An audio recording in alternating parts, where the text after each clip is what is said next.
Yo, brother, you're on location with a geek. I'm Mark, a.k.a. the little black dude, and I am still at PuchiCon 2021 enjoying myself like nobody's business. And right now I have yet another cosplayer who has some very special things to talk about today. Would you introduce yourself, please? Hello, my name is Dr. Dean Aquino. I am a pharmacist. I got my doctorate 8 years ago in 2013. I've been cosplaying since 2015, Halloween 2015 to be exact, and I've been going to con since 2016. Mm-hmm. That is correct. We have professionals here all the time.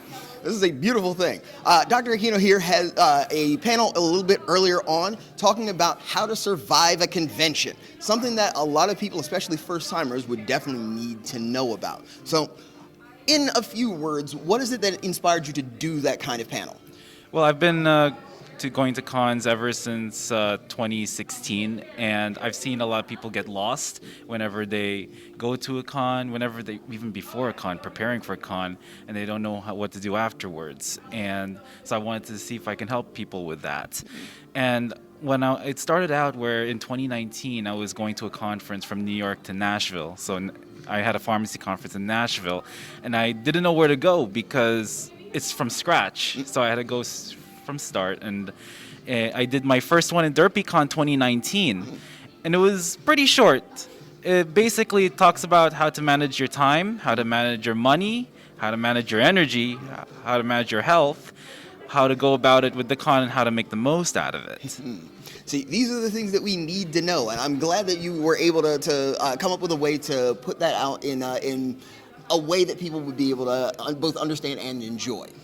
Now, you're a pharmacist, correct? Yes, that's correct. Do you run your own pharmacy? Do you work for? I work for a private company. Okay. It's a small mom and pop place in Queens. Mm-hmm. That actually explains a lot, because if you're working for a community, it seems like you would be more concerned about taking care of the community, like exactly. Our community. So you are currently cosplaying as Geek from Demon Slayer, correct? That's correct. Why did you choose this particular costume? I love Gyu, to be honest with you. When I first started watching Demon Slayer, when he comes out of nowhere, I said, I'm cosplaying him. Now, see, that's one of the best choices to make, is when you have a character that just jumps out at you. Mm-hmm. Yeah, it's always a good thing to see. Now, I see a lot of people who will either have the Gyu kimono on, or they'll have like a shirt theme that way. Where did you find yours? I actually ordered it. I have no time to make it. Oh, ain't nothing wrong with that. Sometimes it's like that. Yeah. When you have the opportunity to make stuff, it's always great. But nobody's going to stop you from getting your own cosplay together. You can buy your pieces all you want. It's always a good thing. I just remembered that the pants are from my closet. So. And of course, my shoes were also from my closet. I've been using it before. Mm-hmm. Right? Nothing wrong with it at all.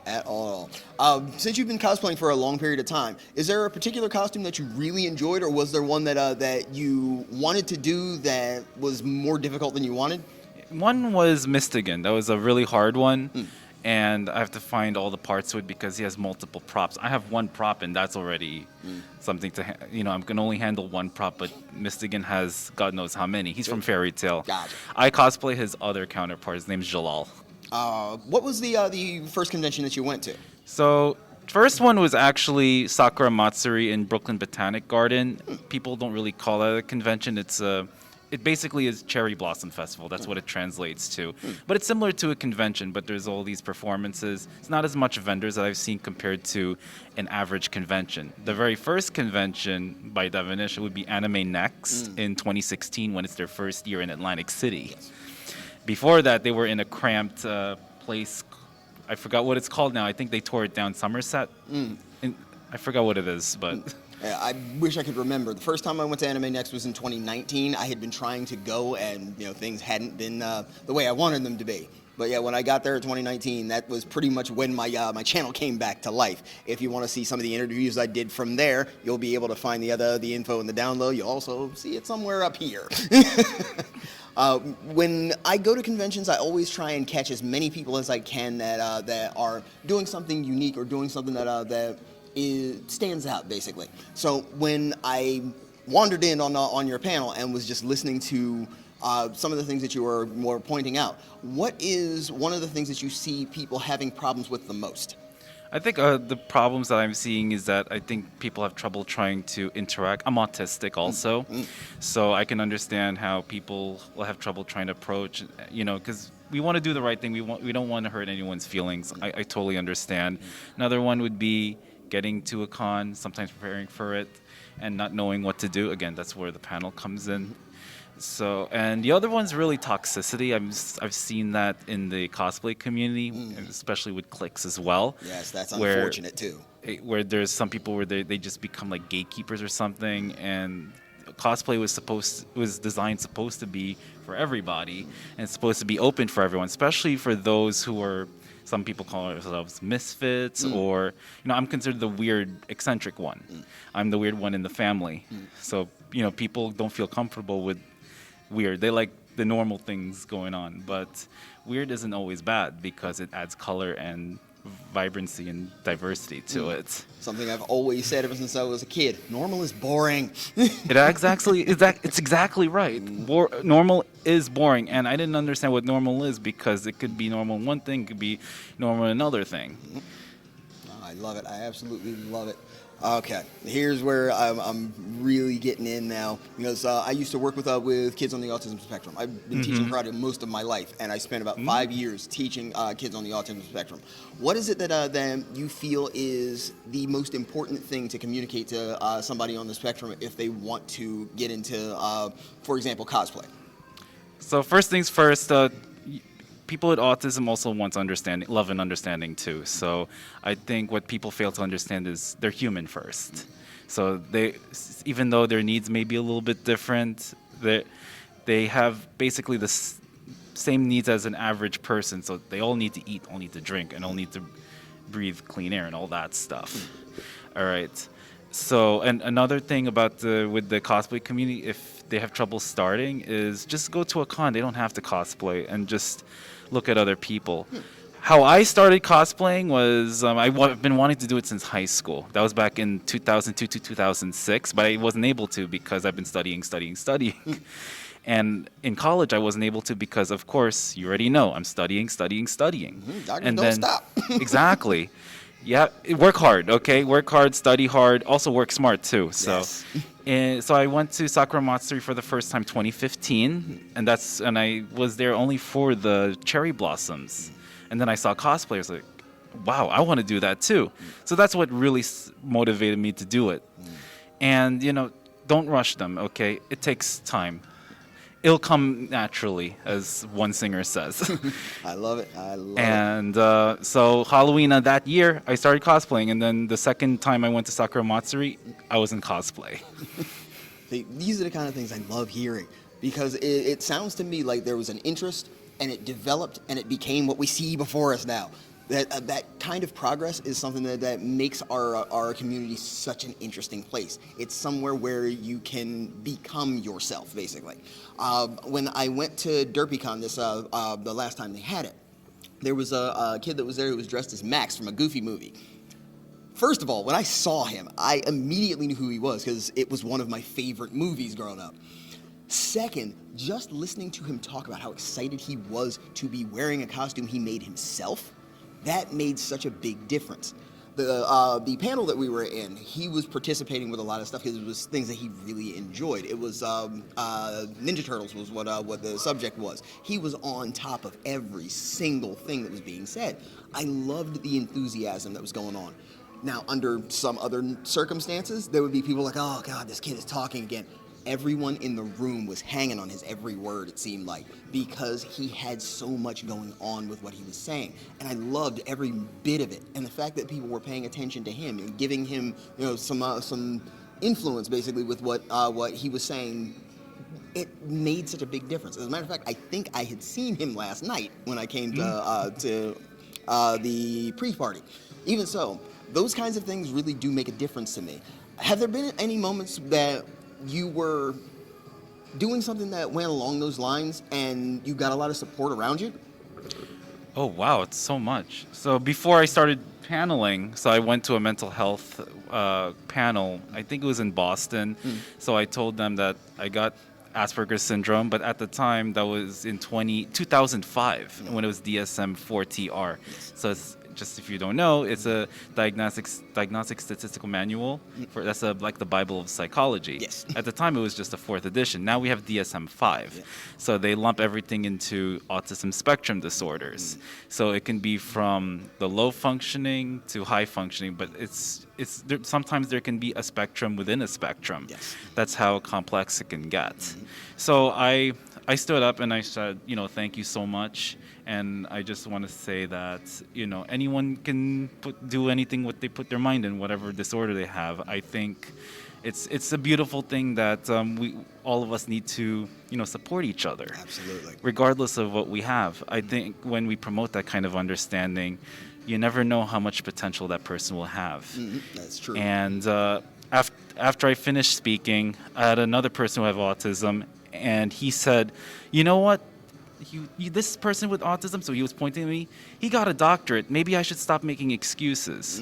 And I felt a little bit bad. You didn't think I would have that kind of reaction, but I told him, "Look, if there is a dream, you go with your own pace, okay? Because if you rush it, then it may not be a dream anymore. It may be something that's like, oh, I got to do this. Oh, why should I do this?" No, it should be a passion. Pharmacy is number one for me, and then the cosplay, and then /anime / the cons. And then number 3, I do the transit stuff. So I post that on Instagram as well. Transit. Yeah. Are you into trains? Yeah, mainly the New York City subway, and then with the buses. A lot of times when it comes to itinerary, I always do analysis because you never know what's going to happen with the trains or the buses. Gotcha. I plan everything out, and I brought 2 friends with me on the bus. So I told them what to do, and we went together. Oh, very nice. So these are the kind of things that make the anime community, the geek community I like to refer to, combining everything, animation, video games, cosplay, things like that. That's what makes this community unique, is that you can literally bring people with you. It's not just, oh, hey, I'm going to, this event, you want to join me? It's, hey, this is a thing that I'm doing. Do you want to, come along with me? Do this kind of thing as well. And it makes such a big difference. And just the fact that I got the chance to, stand and talk with you about this makes such a big difference. You aren't the first person who has had what was considered a disability that really isn't a disability that I've gotten a chance to talk to. So I'm loving the fact that I can highlight how much is actually possible for anybody. If you have something that's a difficulty, doesn't necessarily mean that you counted completely out, and you are a living example of that. I love it. So, will you be continuing to do different panels as well? Exactly. So I was thinking of doing the mental health one. It's similar to how I do it. I got inspired by someone named Nikki Loba. I think she's in the field. I'm not a big expert with mental health. I know a little bit about it, but she does her thing. But I'm going to do it similarly to how I do my panels, more educational. I know I sound like a professor when I talk about it. The other thing is I'm thinking of doing a panel on how to do panels. Now, see, that's a little bit on the meta side, but necessary. There are some people that want to do panels, but haven't got a clue how to really go about setting one up, how to become part of the convention they want to go to, things like that. So I think really would be useful as well. Exactly. And the panels that I've done, all 3, this one that I did today, and then the 2 other ones I'm planning to do, you can use it in other things outside the cons. See, that's another wonderful thing about the environment we're in. For example, I've spent a lot of time in front of this camera, and I'm very happy about being able to do so. I also spent a lot of time behind it, and it was something that became a part of my profession as well. I work as a jewelry technician, but I also take all of the photos for my company. And that's just because I spent 3 years at the time just being a YouTuber. I spent a lot of time behind a camera, and it gave me something else I could do. It's a wonderful thing to have more than one skill, and it came from this community. Yeah, people get jealous of me, and I said there's nothing to be jealous about because I understand. It's just I struggled, and there are some things I like to do as a way to relieve stress. Doing the panel was a way to relieve stress. I had a bad day yesterday at work, which I won't get into details about it, but people with autism have good moments and bad moments. I think it's important that people understand that we do have our bad moments. The reason why is because it's important to be impartial is that it gives a better understanding of all of us, and more importantly, you can have something to relate you and not feel alone about it. Yes. And no one wants to feel alone. We want to feel understood, and that's what we're missing a lot of it. That's why you see a lot of the division. I should have brought a little bit about that in the panel. Just as a side note, my panel, Con Survival, has evolved. I actually had to integrate COVID policy, not COVID policies, I would say COVID facts and what you need to do. I'm not forcing people to get vaccinated. I'm just saying, do whatever it takes to fight this. Because, we lost 3 patients at my job due to COVID. My best friend lost his father due to COVID. And there's so many more, and we don't want that to happen. Absolutely and even not. if you didn't die from it, we don't want you to have long-term effects of it. How would you feel if you have a tube shoved down your throat? I'd rather wear a mask like right now. Same as here. And so I think it's important that we all do our part together, because it's not about you or me. It's the other way around. We, so it's all of us together. Exactly. Because even if it's one person who's defying the odds, it could be a few more people, and it becomes a domino effect. We need to have that other domino effect where we do the right thing and everyone wins. Yes, exactly. So, out of curiosity, are there any places online where people can contact you if they want to find out more about your performances, or your appearances and your panels? So I mainly go on Instagram, so I monitor COVID. And it's on Wild Goldean, WILDGOLDEAN. I got a little bit from my brother, because his Instagram it's not anymore, Saturdaysel. Mine was a Pokemon reference. But it's DEAN, not DEEN. So a Wild Goldean appeared, for example. That is very cool. I'm also on YouTube. I will post the panel that I did today on YouTube. Okay, and the links probably will next be in week. the down low for you if you want to check it out. Oh man, that is a beautiful thing. Thank you so much for taking the time with me. Thank you for having me. I'm really, really happy that I got to meet you first, and second, I want to express how excited I am that you not only have done what you've done, but you're going to keep doing what you're doing. I love that, because it's going to help a lot of people. Thank you. It's a beautiful thing. We're going to continue meeting people at PuchiCon 2021. I'm going to keep on finding as many cosplayers as I can. And right now, I'm just so excited about what I'm going to find next. But until then, this is the little black dude. Put your fist up with me. Stay geek and proud. That's right. Stay geek and proud.